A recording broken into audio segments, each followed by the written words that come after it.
Hello, in this video I'm going to explain how people who get back from holiday in Cornwall are being hit by massive unexpected parking fines, and I'm going to give you 5 top tips to avoid this happening to you.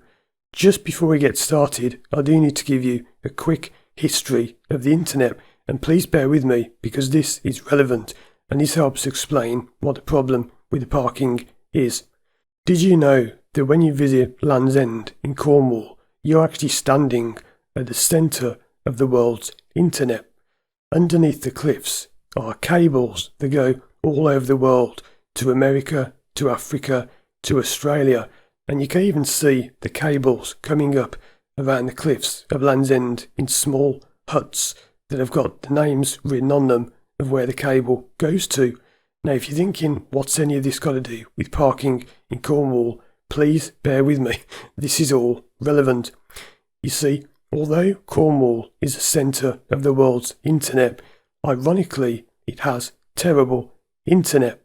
I did actually make a video about this, and I'll put it on the screen now, but the sound came out really bad because it was so windy you couldn't hear anything.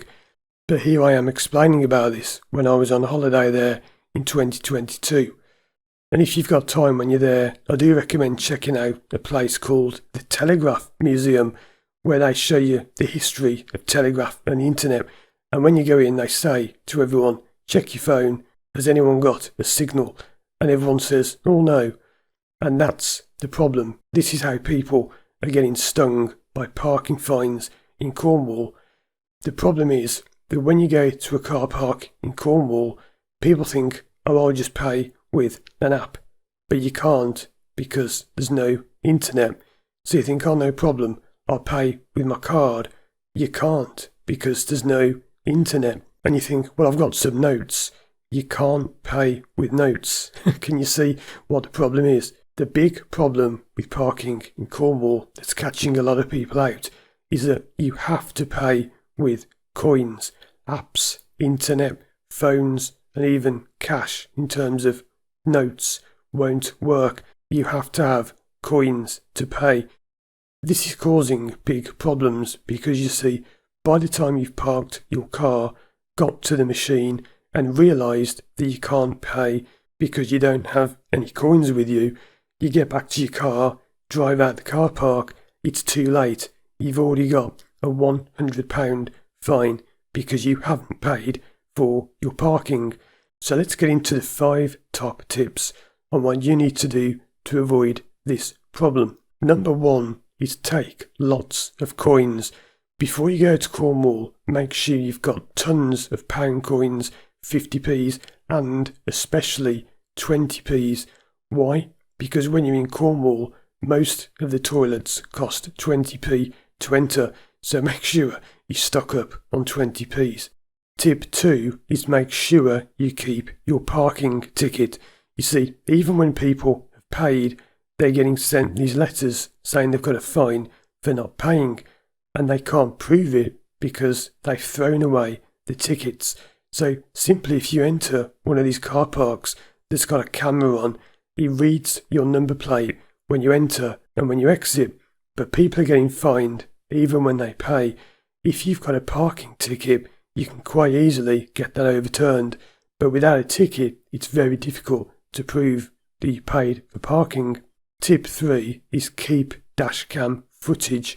I record all of my driving everywhere I go, and these days you can get massive memory cards like 512 gigabytes for under £40, and that's enough to store about 40 plus hours of HD footage. So I recommend get yourself a dash cam if you haven't got one already, get yourself a big memory card, maybe a couple of them, and keep the footage with the date and the time shown so you can prove when you entered and when you exited the car park. Tip 4 is take photos and video of the car park signs and of your car. This might sound a bit extreme, and isn't it annoying and stupid that we have to go to these measures, but the thing is, sometimes people have paid, put the ticket in the car, and then when they've got home, they've got a fine for paying the wrong amount, and they swear that they paid what it said on the machine. Now, whether they did or not, who knows? But to avoid this problem, a lot of people are saying this, so it's not just one or two.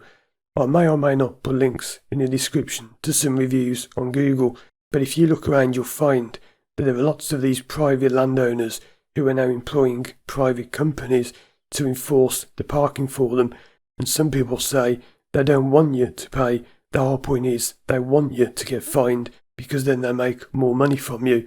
So make sure you film your vehicle showing the registration and then walk up to the machine showing the tariff. Show yourself paying and show yourself putting the ticket in your car. I know it sounds silly and you'll see people doing this when you go to Cornwall. Yes, it looks a bit daft, but you'll be glad you did this if you get hit with a fine. And I'd like to point out that no, I haven't got a fine. I'm just making this video to help people who may. And my fifth tip is to pay within 10 minutes of entering the car park, because many of these places are only giving you a 10-minute period of grace. So if you enter and then exit and it's been longer than 10 minutes and you haven't paid, you'll get fined. Something that many people have mentioned in reviews of these car parks is that the cameras are sometimes quite a long way from the car park. So by the time you drive in and park, a minute has already gone. If you get out, walk to a machine, and then you realise you can't pay, 2 minutes have already gone. You've now only got 8 minutes to get out that car park. And it's not easy, because if it's busy, and maybe you're sitting in the car having some lunch or something before you pay for your parking, that time can quickly run out. And I'm going to give you a bonus sixth tip. Watch out for speed cameras in Cornwall. Many people go to Cornwall thinking that there are no speed limits there or they're not enforced and there's no police. Well, I'm going to put some footage on the screen now. It's one of the oldest videos I've got, which I don't think is even on my channel anymore. But look at how I was driving across Cornwall, and I was thinking to myself, I bet there's no speed cameras anywhere around here, and there was. This next clip was filmed in 2022, and it shows you me driving around by Bodmin Moor on a Saturday evening, and there were people the other way flashing the lights at me, and it turned out it was because there was a police officer with a speed camera on the bridge. And no, I wasn't speeding, I was just sticking still in me anyway. I was having a nice kind of cruise on holiday. But if you go to Cornwall, be careful, because there are many cameras of many types everywhere. Don't let it put you off. It's a great place to visit. It's a beautiful part of the world, brilliant place to go on holiday. But please do make sure you've got lots of coins and you're ready to pay. Check out my other videos on the screen now. Thanks for watching, and as always, I'll see you again soon for more videos.